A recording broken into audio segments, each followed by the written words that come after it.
Ahimsa, non-violence. Humilité, Tolérance. respect, Compassion. Ahimsa, non-violence, le magazine de la vie positive. Salut à tous, il est 15h, vous êtes sur Radio 666 et c'est le magazine Ahimsa, le 10e numéro qui commence à l'instant, c'est la saison 1, 10e numéro de l'année. Donc moi c'est Simon, on est ensemble pour une heure d'émission, je suis avec Gomata. Ça va Gomata, quoi de neuf? Ouais, comme tu dis, c'est pas le retour du soleil encore, hein. On n'est pas venu en moto au studio cette fois-ci, non. Et tiens, d'ailleurs, tu sais, je me suis retrouvé bloqué en moto dans la tempête de neige qu'il y a eu la semaine dernière. Laisse tomber. Ouais, hein, j'ai eu peur. Non, mais j'ai eu peur. J'y voyais rien. Avec les flocons, là, ils étaient collés sur ma visière. Ça tombait vraiment fort, hein, du côté de Lisieux. Bah, ouais, c'est clair, non, c'était pas le moment de sortir en moto, ça c'est sûr. Hein. Heureusement que t'étais pas avec moi, Gomata. Hein, ou alors, bah ouais, si j'avais fabriqué ce sidecar là que tu me réclames, ouais, ça aurait été plus sûr. Hein. Ça aurait été plus stable, c'est sûr. Un sidecar traîneau avec des skis. Ouais, c'est sûr, avec ça aurait été parfait. Mais bon, ouais, je me vois pas trop encore faire tout ça. Un petit sidecar pour toi pour l'été si tu veux. Si t'as pas passé ton permis d'ici là, mais moi je te dirais, ça serait mieux que tu passes ton permis moto, Gomata, quand même. Ouais, bon, on verra bien tout ça. On a encore le temps, on n'y est pas, c'est sûr. Bon, en tout cas, moi, tu sais, toute cette neige là qu'il y a eu, enfin, toute cette neige, il y en a eu, c'est tombé pendant une journée et le lendemain, il y avait déjà plus rien. Mais c'est vrai que quand c'est tombé, là, c'est tombé bien. Mais c'était que dans un petit coin localisé, là, vers Lisieux, exactement là où je me trouvais en moto, comme par hasard, quoi. Bref, mais tout ça, ça me faisait repenser à ce voyage, tu sais, que j'avais fait au Canada il y a 15 ans. Là, j'en parlais la dernière fois, dans la dernière émission. Et puis c'est ça, ça m'a un petit peu inspiré à faire l'émission d'aujourd'hui. Ça va être une petite émission spéciale. Ça va être l'émission, le magazine Ahimsa, Out Come the Wolves Today. Ça veut dire que Out Come the Wolves, on va se faire tout un petit truc autour du loup. Cette fois-ci, dans cette émission, en fait. Ça va être une émission spéciale, on va dire, sur le loup. Voilà, c'est nouveau, je te dis, c'est la première saison du magazine, donc on teste un petit peu des trucs, on met en place des chroniques, des reportages, et puis ben là, je sais pas, ça va être un petit thème, on va dire, tu vois, autour de cette émission. Donc il y aura pas de chronique du végétarisme, mais voilà, on va parler d'un animal, on va dire, tu vois, petit animal comme le loup, ouais. Et on va faire un petit peu le tour, parce que en musique, des choses qu'il y a un petit peu autour de ça.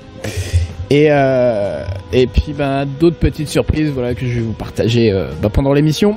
Voilà, c'était un petit peu pour faire le sommaire de cette émission. Et comme c'est l'émission, le magazine d'aujourd'hui s'intitule Out Come the Wolves, ça vient notamment, il y avait un album de Rancid qui avait été super à l'époque. Ouais, tu le connais un petit peu toi celui-là, bah t'as raison, ouais. T'as des bons goûts musicaux, Gomata, donc tu connais les bons trucs, hein. C'est bien. Donc on va se passer un titre de cet album, de ce classique, l'album Out Come the Wolves de Rancid. C'était sorti en 95, c'était le 3e album du groupe, et puis ouais, peut-être un des plus connus, enfin en tout cas il y a beaucoup de tubes dessus, de très bons titres.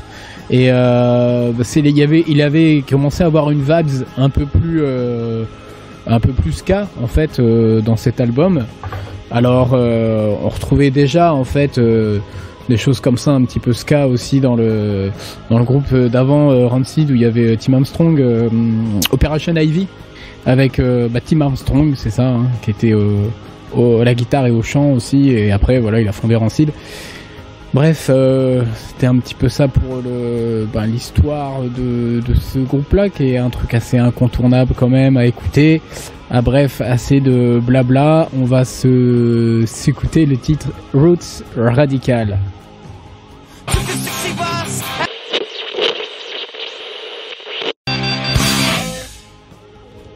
Et voilà, c'était notre premier titre pour ce magazine Out Come the Wolves, avec du coup l'album qui s'intitulait And Out Come the Wolves.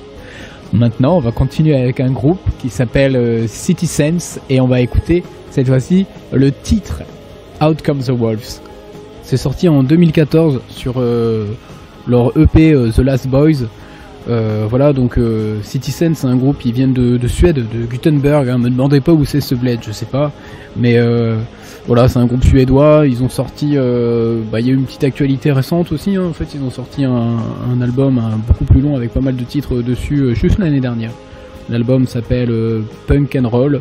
Voilà, donc c'est un groupe de street punk, côté punk rock, c'est pas mal, c'est bien. Je découvre ce groupe je l'ai découvert en préparant cette émission. Voilà, tout simplement, c'est vrai que je cherchais des titres qui s'appelaient Out Comes the Wolves, et je suis tombé dessus, puis ça a été une bonne surprise, une bonne découverte. Voilà, donc j'ai grand plaisir à vous faire découvrir ça aussi sur les ondes de Triple 6 dans l'émission Aïmsa. On s'écoute Citizens à l'instant avec le titre Out Comes the Wolves.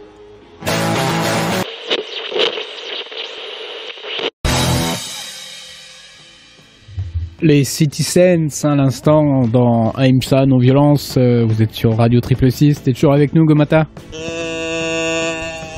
Ouais, hein, c'est une émission punk rock aujourd'hui. Voilà, on va continuer à s'écouter de la musique comme ça, punk rock, punk hardcore même. Sauf à la fin de l'émission, on va terminer avec des trucs un peu plus cool, comme on commence à avoir l'habitude de faire au final. Hein, dans ces émissions, souvent on commence par des trucs comme ça, un peu plus vénère, et puis on se calme en fin d'émission. Donc ouais, c'est l'émission spéciale Out Comes the Wolves aujourd'hui, qui partait de l'idée d'avoir une petite émission spéciale autour du loup. Alors pourquoi autour du loup? Qu'est-ce qu'on pourrait dire sur cet animal, et qu'est-ce que cet animal finalement peut nous apprendre?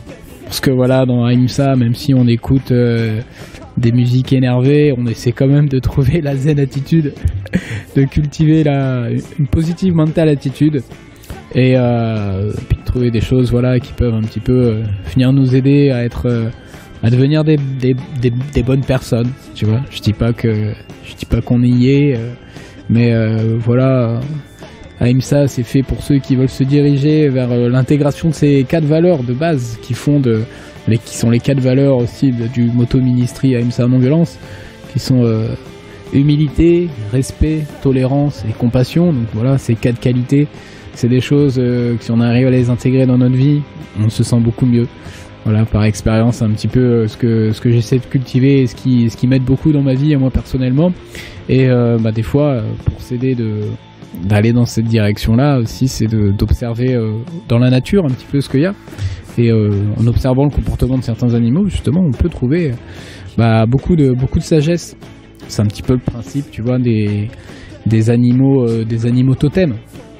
Voilà, dans les traditions chamaniques, il y a beaucoup de ça en fait.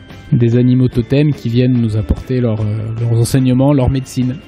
La médecine, donc voilà, quelle pourrait être la médecine du loup?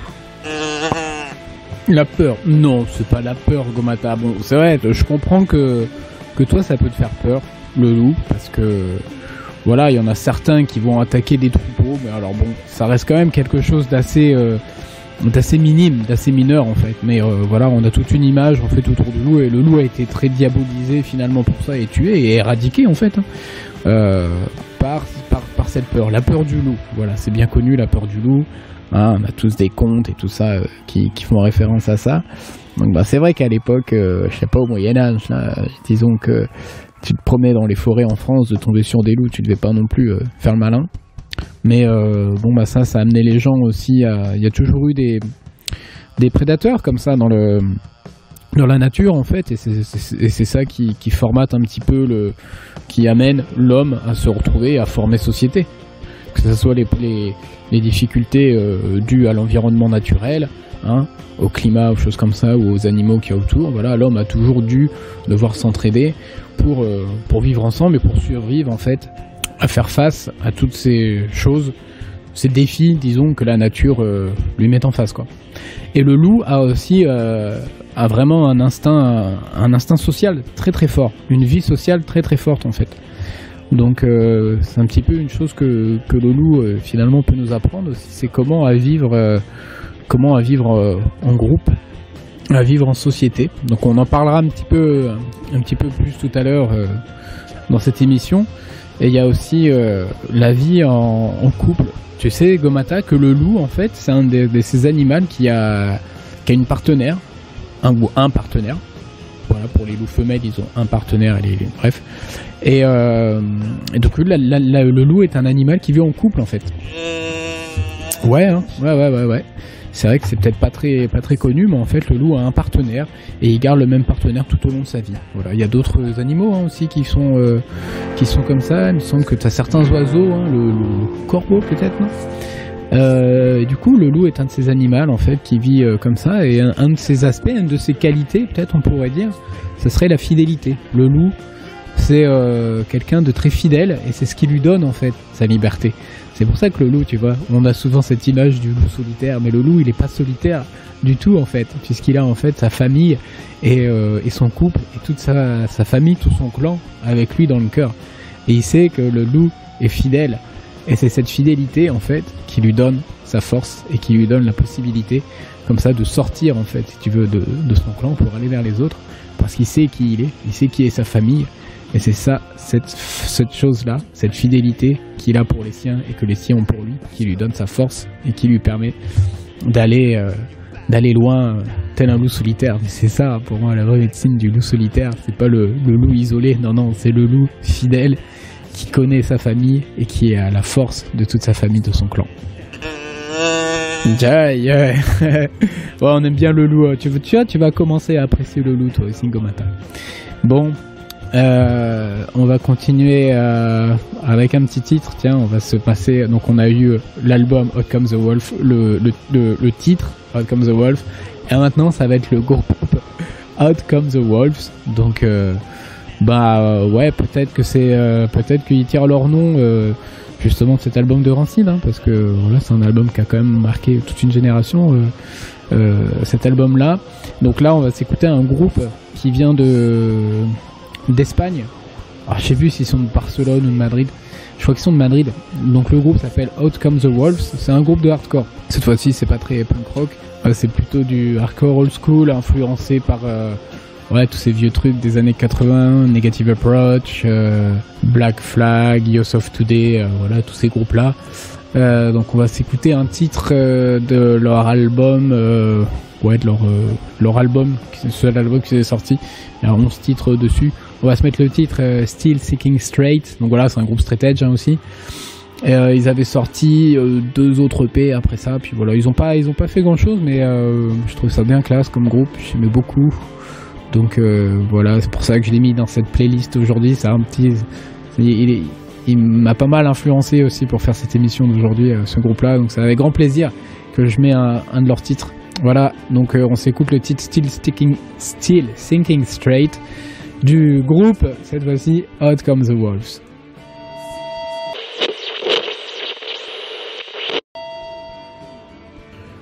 Ok, bon voilà, c'était un titre assez court et intense. Voilà, c'est pas non plus le truc des plus bourrins en hardcore qu'on peut écouter.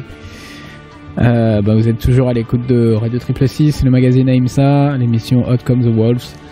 Donc voilà, c'est un petit délire, une petite émission spéciale autour du loup et de la médecine du loup. Donc on a parlé un petit peu d'un de ses premiers aspects tout à l'heure, à l'instant, qui était relatif à la vie sociale du loup. Sur son aspect de fidélité en fait qu'il a pour son clan, pour sa famille, pour son couple. Et un autre aspect aussi important du loup, ouais, c'est qu'il vit en fait d'une manière sociale, et notamment lors de ses migrations. On va retrouver dans le clan d'un loup, voilà, il y a toujours voilà, chez les animaux cette organisation avec un mâle dominant, l'alpha mâle, qui à un moment donné va venir en compétition avec les autres mâles pour maintenir sa position d'alpha mâle. Donc voilà, ça peut changer. Après, il y en a qui peuvent partir et fonder un autre clan ailleurs, etc. Voilà, c'est un petit peu comme ça. On pourrait dire que ça fonctionne chez les humains. Malheureusement, chez l'homme pourrait avoir une autre manière de vivre ses liens sociaux, mais des fois, il choisit de vivre que, disons, avec une conscience pas très humaine, mais animale. Voilà, ce qui génère beaucoup de conflits, on va dire. Mais toujours est-il qu'on peut en apprendre beaucoup des animaux, et que les animaux ont vraiment une sagesse à nous apprendre. C'est pas de mettre l'homme de manière supérieure, mais voilà, aussi de rappeler aux hommes qu'ils ont un certain potentiel à exploiter et de ne pas se comporter comme des animaux bêtement, avec tout le plus grand respect que nous avons pour les animaux, bien sûr. Donc ouais, comment la vie sociale du loup aussi, comment elle est organisée. On va retrouver, c'est ça, un alpha mâle, après qui va avoir peut-être différentes... qui va avoir une femelle principale. Après il y aura d'autres personnes qui vont être dans le clan, et il y a aussi des gens plus vieux dans le clan, voilà. Donc il y a toute une différentes familles, et c'est vrai que j'avais vu défiler sur Facebook cette photo où on voit une meute de loups qui marche. Alors vous l'avez peut-être vu aussi, elle a peut-être tourné, d'ailleurs j'essaierai peut-être de la rediffuser sur les réseaux sociaux sur lesquels vous pouvez retrouver toutes les infos sur ce podcast. Alors ouais, voilà, pour faire la petite pub, le podcast il est disponible en réécoute sur Mixcloud. Donc vous allez sur ce site internet Mixcloud de streaming, mixcloud.com/ahimsanv. Ahimsa, ça s'écrit A-H-I-M-S-A NV, Ahimsa non-violence. Et ici, vous pouvez réécouter tous les différents podcasts qui sont diffusés ici en direct sur Radio 666, et que vous pouvez réécouter et télécharger à n'importe quel moment depuis votre ordinateur ou même depuis votre smartphone. Puis on est aussi sur Instagram, c'est ahimsa.simon sur Instagram, et puis sur Facebook, voilà, vous avez le Facebook de l'association Ahimsa non-violence, pareil, Ahimsa NV, facebook.com/ahimsanv. Voilà pour la petite pub nécessaire, désolé, qui nous permettait, et voilà, qui est venu en parlant du loup et de son organisation sociale, c'est ça. Donc avec un mâle alpha qui est du coup le leader, le chef de la meute. Donc ça peut être un mâle alpha ou un couple en fait, avec un mâle et une femelle qui eux vont être les deux loups qui vont diriger en fait toute la meute. Voilà, et ensuite après il y a une structure avec d'autres loups, d'autres niveaux on va dire. C'est ça, des rangs qui peuvent être des loups qui peuvent être plus jeunes ou moins dynamiques, on va dire, mais qui ont quand même leur place au sein de la meute, mais qui vont pas être dans un rôle de leadership et de protection. Voilà. Alors bon, ce rôle de leadership, c'est pour le loup, il va avoir certains avantages. Ouais. Le loup dominant, c'est lui qui va avoir accès, par exemple, peut-être à la nourriture en premier, mais il a aussi plus de responsabilités. C'est ça. Dans une meute, ces avantages ne viennent pas avec, c'est pas des avantages gratuits, on va dire, ou des privilèges comme ça gratuits, comme on peut retrouver faussement dans notre société, mais c'est parce qu'il a aussi beaucoup plus de responsabilités et de risques en fait dans son service au quotidien pour la meute. Et donc voilà, en fait je vais vous lire ce petit truc que j'avais vu qui était très joli sur donc on a une image en fait avec une meute qui se déplace. Et ça décrit un petit peu le fonctionnement comme ça d'une meute de loups, son organisation sociale. Donc on a sur cette photo les trois loups, on voit au début, donc c'est des loups qui marchent en file indienne dans la neige. Et les trois premiers sont les plus vieux, les plus malades. Ce sont eux qui rythment le groupe. Si ce n'était pas le cas, la meute les distancerait, et en cas d'attaque, ces loups seraient sacrifiés. Donc ces 5 plus vieux loups sont ensuite suivis par 5 loups forts et puissants, puis par le reste de la meute, et de nouveau 5 loups puissants. Donc on a vraiment, on voit bien sur cette photo en fait une division entre les groupes de loups, quoi. On voit les 3 premiers loups un peu vieux qui marchent, qui ont du mal à marcher, qui rythment du coup toute la vitesse de déplacement de la meute, avec le cœur de la meute qui va être protégé par 5 loups, 5 gaillards, 5 loups bien forts, quoi. Et le dernier loup, bien derrière, est le mâle alpha, le chef de meute. Depuis sa position, il contrôle le groupe, décide de la direction à prendre et anticipe les attaques des adversaires. La meute avance ainsi au rythme des anciens sous le commandement de leur leader qui impose l'esprit d'Anteb en ne laissant personne derrière. Voilà, donc j'ai reposté cette petite image si vous voulez sur les réseaux sociaux. Et voilà, je trouvais ça très beau, et vraiment c'est un de ces aspects aussi de cette médecine du loup en fait, de nous apprendre le leadership et l'importance d'avoir des personnes, des dirigeants en fait qui ont des qualités. Et c'est ça un petit peu peut-être qui manque un peu dans notre société actuellement, parce qu'on a des dirigeants qui ont vraiment aucune qualité, qui sont là parce que ils ont réussi à prendre le pouvoir souvent par des moyens malhonnêtes. Mais qu'est-ce qu'on va faire face à tout ça? On peut vraiment rien faire de notre côté. Moi, je trouve la seule chose qui soit possible à faire de notre côté, et notre seule responsabilité, c'est nous de devenir des leaders, des gens exemplaires en fait, et d'intégrer ces qualités pour être comme des loups en fait, fiers et qui marchent la tête haute et qui sont droits dans leurs bottes. Hein. C'est pas parce qu'il y en a qui vont agir comme des voyous que nous aussi on doit devenir des voyous. Non. Comment nous on peut réussir en fait à intégrer toutes ces qualités qu'eux n'ont pas, et en faisant ce changement intérieur, c'est ça après qui nous fera changer de monde, changer de perspective. Bon voilà, c'est un petit peu ce message, je trouve super intéressant, que peut amener la médecine du loup en regardant son organisation sociale. Et ça m'amène, on va continuer à écouter un titre, on va rester dans un registre un petit peu de hardcore. On va se passer un titre encore on va s'écouter un titre de DYSS, le titre Wolfpack, la meute de loup.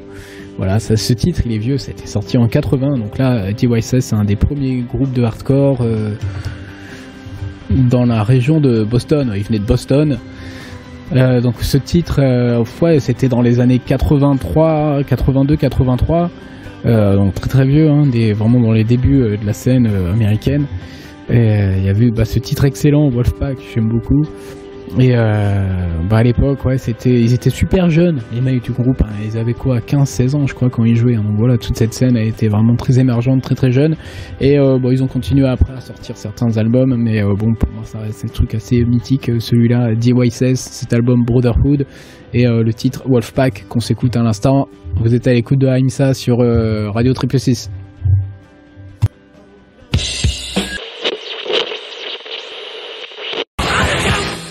Voilà, c'était DYSS à l'instant, vieux groupe de Boston, avec le titre Wolfpack, qui ça me faisait penser aussi la médecine du loup, une des médecines du loup. On parlait de la fidélité tout à l'heure, et on pourrait retrouver un petit peu aussi la fierté ou la noblesse. Ça, il y a beaucoup de noblesse en fait, hein, dans le loup. Quand on regarde des photos de loup, il a vraiment une allure très très noble en fait, et respectueuse. Et ça, la fierté, c'est pas de confondre fierté et orgueil. Alors ça, je le dis pour moi. Bien souvent aussi, je dis les choses pour moi. Et un des trucs du loup par rapport à ça aussi, c'est une différence entre le loup et le chien. On pourrait dire comme ça pour expliquer, c'est que le chien, on peut dire, il est facile à apprivoiser. Vous lui donnez un petit biscuit, un petit sucre, et ça y est, il est tout content, il est tout fier, et il vous suit partout pour avoir son petit sucre en plus, quoi. Le loup, vous pouvez pas faire ça avec un loup, quoi. Vous avez beau essayer de l'amadouer ou quoi, il est très malin, il va pas se laisser suivre comme ça. Voilà, le loup, c'est vraiment aussi la médecine de l'intégrité. C'est pas des choses qu'on attrape facilement, mais quand on les a, elles sont durables et elles sont authentiques et sincères. C'est l'intégrité incarnée, le loup. On retrouve ça, du coup, cette fidélité et cette noblesse de caractère, en fait, chez le loup, où vous devez mériter et gagner sa confiance. Mais une fois que sa confiance a été acquise, vous l'avez à vie. Et c'est ça aussi qui forme quelque chose, un groupe fort et solidaire. On sait qui sont à nos côtés, et on peut faire confiance aux gens qui sont à côté de nous. On sait qu'ils ont nos arrières, et nous on assure leur arrière. Et de cette manière, on peut avancer de manière forte et unie. Dans l'unité, voilà, c'est ça qui fait en fait la force d'un groupe, et de cette médecine du loup aussi, cette fidélité et cette confiance, la valeur qu'on donne à la confiance qu'on a dans les autres et dans les liens qu'on établit avec les autres. Bon, sinon ça va, Gomata? Ouais, tu commences à avoir un petit peu moins peur du loup maintenant que tu commences à le connaître un peu plus, non? Bah ouais, c'est ça, c'est en connaissant les choses qu'on arrive à ne plus en avoir peur en fait, et on se rend compte que y a rien à craindre de plein de choses, hein. Mais on nous instille en fait des choses comme ça qui nous conditionnent et qui nous font peur et qui nous font passer à côté de plein de choses. Après, Donc voilà, c'est comme je disais un peu en début d'émission aussi, tu vois, c'est par exemple, toi, ton cas de la vache, comment la vache vit avec l'homme, sont apprivoisés aussi les deux. Et c'est ça en fait, il y a une espèce une relation et un lien, un pacte, si on peut dire, tu vois, qui est établi aussi entre l'homme et ses animaux domestiques. C'est que l'homme va protéger ses animaux domestiques, comme la vache. Il y a cette relation qui est là, qui est en place, et la vache aussi va venir, en un sens, protéger l'homme. Et dans le cas de la vache, dans les textes anciens de l'Inde, dans les Védas, ils disent qu'il y a vraiment un lien très étroit entre l'homme et la vache, si bien qu'elle est considérée comme sacrée, la vache en Inde. Les vaches sacrées sont considérées comme une mère. Et comme une mère, elle apporte son lait. Le lait de la vache est très très important dans la diète végétarienne védique, car ça vient apporter des protéines en fait qu'on peut pas avoir ailleurs. C'est vrai que quand vous avez un régime végétarien, ce qui manque un petit peu, c'est la source de protéines, mais en ayant un régime lacto-végétarien, ça fait en sorte que on a toutes les protéines en fait qu'il nous faut, et ça donne quelque chose de très durable, quoi. Donc voilà, merci Gomata, merci pour tout ce que tu nous donnes, pour tout ce que tu nous offres, hein. Et oui, moi aussi, je suis d'accord, hein, c'est triste aussi de voir la place qui est donnée aux vaches aujourd'hui dans notre société, où elles sont vraiment très, très exploitées, très maltraitées, hein, si bien que certaines fois leur lait devient du poison, devient mauvais pour les hommes, parce que les vaches sont très maltraitées. Et donc bon, voilà, si vous consommez du lait, essayez de le faire dans le plus grand respect qui soit pour la vache, en ayant une pensée pour elle et en priant pour toutes les vaches, qu'elles se trouvent dans de bonnes conditions. Oui, Gomata aussi vous remercie pour ça. Donc on est toujours dans notre émission spéciale Out Comes the Wolf. On va maintenant partir, on va aller du côté du loup qui se trouve dans les steppes de Mongolie. Oui, parce qu'il y a une culture chamanique aussi très importante là-bas. D'ailleurs, le mot chaman vient de cette langue-là. Et chez eux, le loup prend aussi beaucoup d'importance. Bon, je vais vous en parler tout à l'heure, parce que là, ça fait encore beaucoup de blabla. Mais pour s'introduire, du coup, dans la culture chamanique maintenant du loup des steppes de Mongolie, je vous présente le titre Wolf Totem de The Who. Je sais pas si je prononce bien le nom, mais c'est un groupe originaire de Mongolie.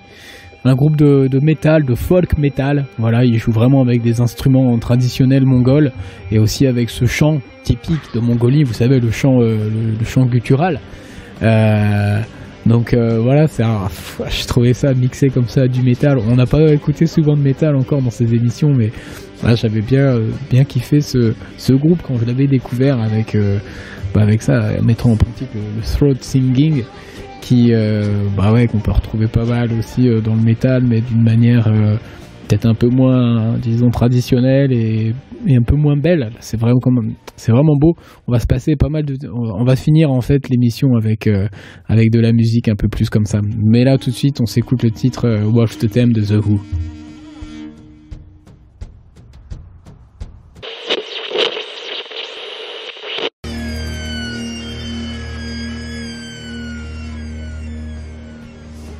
Voilà, là on est vraiment dans les steppes de Mongolie, hein, où le loup est très important là-bas. Vous savez pourquoi en fait? Il y avait un des grands personnages aussi de cette culture mongole, c'était Genghis Khan. Genghis Khan, avant d'être le grand empereur et le grand roi qu'il a été, hein, il a quand même réussi à unir toutes ces différentes tribus qui étaient divisées. Donc là on retrouve encore un bel exemple de leadership inspiré du loup. Il était appelé le loup bleu. Genghis Khan ou Temujin, avant de s'appeler Genghis Khan, qui est un titre honorifique, c'était Temujin son nom. Et voilà, en fait, la légende dit qu'en fait, il est issu de l'union entre un loup bleu et un cerf qui représente, et un cerf, enfin pas un cerf, mais une biche. Voilà, qui représente un peu la féminité, et le loup bleu, l'aspect masculin suprême, quoi, chez les Mongols. Le loup bleu était vraiment un animal mystique en fait, et qui serait une représentation de Tengri. Tengri, C'est comme ça qu'ils appellent le grand esprit, en fait, si on peut dire, ou voilà, c'est le grand ciel bleu, en fait. Le grand ciel bleu inclusif qu'on a tous au-dessus de nous, qui est notre père à tous, qui nourrit, qui donne la vie à tous. C'est le Tengri, il s'appelle, le nom qu'ils leur ont donné les Mongols, et qui prend qui se manifeste aussi sous la forme du loup bleu, dont Genghis Khan aurait été donc un des descendants du loup bleu. Voilà un petit peu aussi ce qu'on pouvait dire sur le loup dans cette culture mongole qu'on retrouve et qui est très jolie, qui est très riche. Hein. Beaucoup de sagesse aussi là-bas, quoi. Alors voilà, Genghis Khan, il n'est pas à confondre avec Attila. Attila le 1, c'était plus dans les années 400, enfin 400 après Jésus-Christ. Lui, Genghis Khan, il est plutôt en 12e siècle en fait.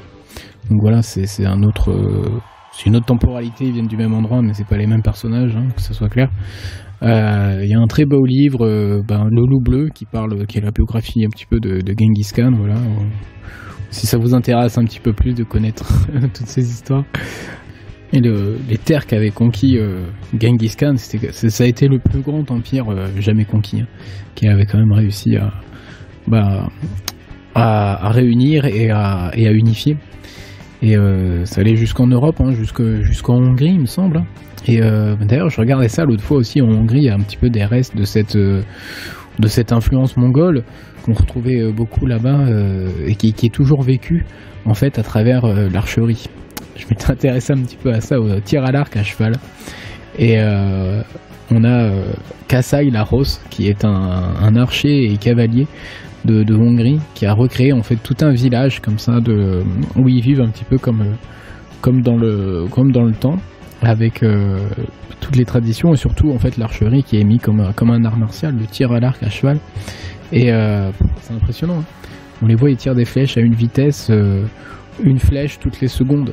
Donc je sais pas si vous vous rendez compte, mais ça fait pour avoir une cadence comme ça au tir à l'arc, hein, c'est quand même impressionnant. Et puis bon, on retrouve aussi un petit peu toutes ces techniques. Il a fait beaucoup de recherches sur les techniques et sur l'équipement qu'avaient les Mongols justement lors de cette conquête, qui a été un des éléments décisifs en fait pour Genghis Khan d'assurer en fait son empire. C'était à travers la pratique de la cavalerie et l'expertise qu'ils avaient en tir à l'arc notamment, quoi. Voilà, pour ceux qui s'intéressent un petit peu le tir à l'arc, moi c'est vrai que je suis assez fan de ça, et puis aussi de ces vidéos d'un autre gars des Pays-Bas, avec toutes les recherches de Lars Andersen. Voilà, si ça vous intéresse aussi, vous pouvez regarder Lars Andersen. C'est incroyable ce qu'il fait en archerie, c'est vraiment le tir à l'arc hyper rapide et intuitif. Bref, bon, on va se repasser, je crois qu'on va s'écouter le dernier titre de l'émission d'aujourd'hui. On va rester toujours dans les plaines de Mongolie, cette fois-ci un petit peu plus au nord. On va partir du côté de la Russie. On va s'écouter le groupe Altai Kai, qui est fait par les gens de cette région de l'Altaï.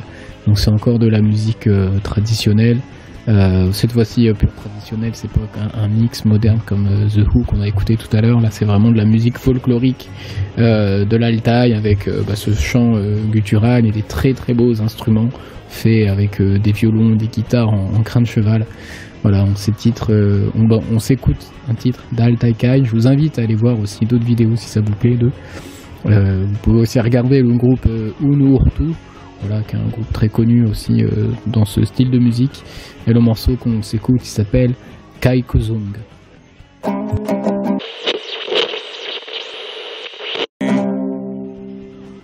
Et bien voilà les amis, on va arriver au terme de cette émission spéciale, l'émission Hot Come the Wolves. J'espère que ça vous aura plu.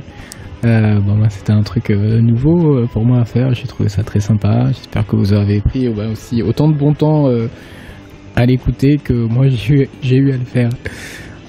Donc on va se quitter en écoutant, on va se repasser une petite histoire pour terminer. Je vais vous laisser avec ça, après je mettrai un petit titre musical de Unurtu, pour terminer jusqu'aux 1 heure d'émission. Et on va s'écouter on termine avec une histoire amérindienne qui nous est contée par Rassa Alila. C'est une histoire amérindienne du loup noir et du loup blanc. Voilà, donc c'est une histoire de sagesse que vous pouvez retrouver sur YouTube. Il y a toute une chaîne YouTube qui s'appelle Radakripa Mission, et sur Radakripa YouTube, vous retrouvez en fait plus d'une centaine de vidéos sur un petit peu la sagesse ancestrale des Védas et aussi du monde entier. Voilà, il y a une petite playlist histoire de sagesse d'où vient en fait ce conte sur le loup noir et le loup blanc. Et vous pouvez en retrouver plein d'autres sur cette chaîne YouTube. Voilà. Et également, ces podcasts, je vous disais tout à l'heure, vous les retrouvez sur Mixcloud, mixcloud.com/ahimsanv, et aussi sur YouTube. Voilà, maintenant on les met sur YouTube, donc on doit supprimer toutes les musiques, donc vous avez plus que la partie parler et puis quelques petits morceaux de musique, mais vous avez ça aussi sur la chaîne YouTube de Ahimsa Non Violence, donc YouTube Ahimsa NV. Ahimsa, ça s'écrit A-H-I-M-S-A. Voilà, c'était tout les amis. Et je vous souhaite une bonne fin de journée, une bonne fin de week-end. Nous on se retrouve dans 2 semaines, c'est ça Gomata? Ouais, on va être tous les deux encore dans 2 semaines. Gomata vous souhaite une très bonne fin de week-end aussi. Voilà, et moi je vous dis à la prochaine fois, et en attendant, prenez soin de vous et prenez soin les uns des autres. Peace. I've got the PMA, Positive Mental Attitude. Les Indiens d'Amérique racontent dans leur tradition une histoire de sagesse très ancienne qui nous aide à comprendre nos habitudes intérieures. Elle explique que dans le cœur de chaque personne, il y a 2 loups, un loup noir et un loup blanc. Le loup noir représente toutes les tendances dont nous voulons nous libérer, comme la jalousie, la colère, l'avidité et l'arrogance. Et le loup blanc représente les habitudes positives de générosité, de compassion, d'humilité et de tolérance. Ces 2 loups, disent-ils, se battent constamment l'un contre l'autre dans notre cœur. Parfois, l'un prend le dessus, parfois l'autre. Lorsque les Amérindiens racontent cette histoire, ils la terminent en demandant lequel des 2 loups va gagner. Puis répondent « Celui que nous choisissons de nourrir ». Nous nourrissons les loups selon les choix que nous faisons. Lorsque nous faisons le choix d'exprimer de la compassion et de vivre avec intégrité, nous nourrissons le loup blanc qui prend des forces et nous ne donnons rien au loup noir. Lorsque nous faisons le choix de vivre pour nous-mêmes, de haïr, d'en vouloir à quelqu'un ou de le jalouser, nous nourrissons le loup noir qui prend des forces et nous ne donnons rien au loup blanc. Parfois, cela est plus facile à dire qu'à faire, car le loup noir peut être devenu si fort que ses hurlements assourdissants contrôlent nos actions. Pendant ce temps, le loup blanc, faible et sous-alimenté, n'est qu'un gémissement dans le coin de notre conscience, que nous avons même du mal à entendre. Beaucoup d'entre nous peuvent en faire l'expérience dans leur vie. Une habitude dont nous voulons nous défaire. Une habitude que nous essayons depuis si longtemps de surmonter, mais contre laquelle nous ne trouvons pas la force ou la volonté de lutter. Mais il y a une résolution à cela. Nous devons simplement commencer à nourrir le loup blanc. Donnons-lui le courage et la confiance de se battre à nouveau, grâce aux petites décisions que nous prenons à chaque instant. Car ce sont ces petites décisions qui commencent à le nourrir. La vie nous donne le choix d'être cruel ou gentil, malhonnête ou honnête, avare ou généreux, vengeur ou pardonneur. C'est un choix que nous avons à chaque instant. Tel est le combat entre le loup blanc et le loup noir qui existe à l'intérieur de notre cœur. Lequel des 2 va gagner ? Celui que nous choisissons de nourrir.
con un veo